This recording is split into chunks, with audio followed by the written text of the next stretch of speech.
인슐린 저항성이 높은 사람은 결국 세포 내에서 그 리시버를 잘 못 받는 사람이에요. 맞아요. 원래 피가 그렇게 시킨 거예요, 환자에게. 인슐린 저항성 어떻게 해요? 좀 쉬운 개념이셨어요?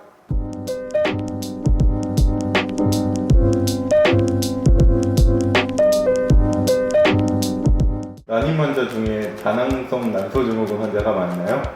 꽤 많습니다. 난임은 통계적으로 봤을 때 남성이 40%, 여성이 40%, 남녀 모두에게 문제가 있는 경우가 10%. 아무런 문제 없어요가 10% 정도 됩니다. 질환적으로 봤을 때는 가장 많은 게 배란장애인데요. 한 30에서 40%를 차지하고 있죠. 배란장애는 결국 배란 주기가 일정하지 않다는 걸 의미하고요. HPO축이라고 말하죠. 하이포살라머스 지하출이 오바리로 이루어지는 뇌하수체 시상하고 또 난소로 이루어지는데 그 사이에 중간중간에 서로 호르몬들이 많이 분비가 되고 그 피드백을 줘서 다시 줄이고 이런 과정이 이루어지는데 여기에 문제가 생기는 경우에 발생됩니다. 지금 시간에 살펴본 다낭성 난소증후군도 배란장애의 가장 큰 원인이 됩니다. 이런 배란장애는 결국 생리불순의 형태로 이제 환자들한테 보이잖아요. 정상적인 사람은 1년에 12번 또는 13번 정도의 생리를 하게 됩니다. 배란장애가 있는 사람은 생리불순이 있어서요. 가벼운 환자는 1년에 한 8번에서 10번 정도까지는 하는데 드문 환자는 1년에 한두 번밖에 못하는 경우 있어요. 임신을 시도한다고 말할 때 흔하게 가장 많이 이야기하는 게 확률의 문제예요. 한 달에 한 번 배란이 발생되는데 열심히 부부관계를 했어요. 몇 프로 정도의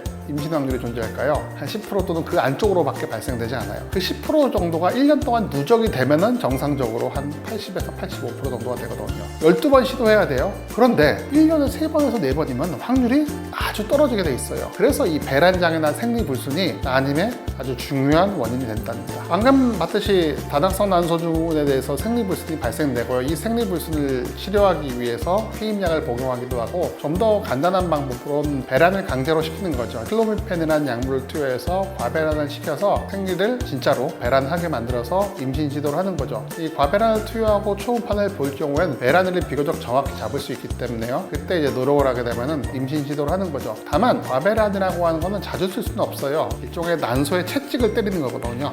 무리한 일을 시키는 거예요. 그래서 간혹가다 난소의 그 낭종, 물이 차거나 복수가 차거나 또는 복통이 유발되거나 또 메스 꺾거나 이런 것들이 발생될 수 있습니다. 그리고 중요한 거는 매번 할 수가 없습니다. 매번 하게 되면 난소의 나이가 AMH 수치가 많이 떨어지게 된답니다. 다낭성 난소증후군으로 인한 생리불순을 치료하는 가장 좋은 방법은 아까 말씀드렸듯이 당대사를 원활히 한다든지 메포민 같은 걸 복용해서 인슐린 저항성이 낮아지면서 정상적인 생리는 어느 정도 복구할 경우 가장 좋겠지만 임신을 시도한 경우에 좀 그렇게까지 기다리지 못하는 경우도 있죠. 그럴 때 가장 간편하게 쓰는 것들이 난소 과자극을 하는 거죠. 클로미펜이라는 약을 써서 과배란을 좀 시키는 것입니다. 우리 다낭성 난소증후군 환자들이 조금 아쉬운 점이 있는데요. 얘가 평상시에 배란을 충분히 많이 못 해봤죠. 몇 달에 한 번 하니까 일반 사람들이 그 과배란 시술을 받았을 때 보다 좀 더 반응이 드라마틱하게 좀 더 좋거나 나쁘거나 이렇게 변이폭이 크게 변하는 경우가 많아요. 이것 때문에 남파 좀 과배란 시술을 꽤 많이 해서 농도를 높였는데도 불구하고 되게 덜 자라는 경우도 있고요. 조금만 넣어도 너무 많이 자라는 경우도 있습니다. 실은 가장 바람직한 경우는 우리가 클로미펜을 조금만 투여해서도 건강하게 잘 반응해서 여러 개 나오고 부작용은 없는 것들이 가장 큰 목표인데요. 다낭성 난소증후군은 정상적인 사람들보다 좀 덜 발생되고 좀 더 많이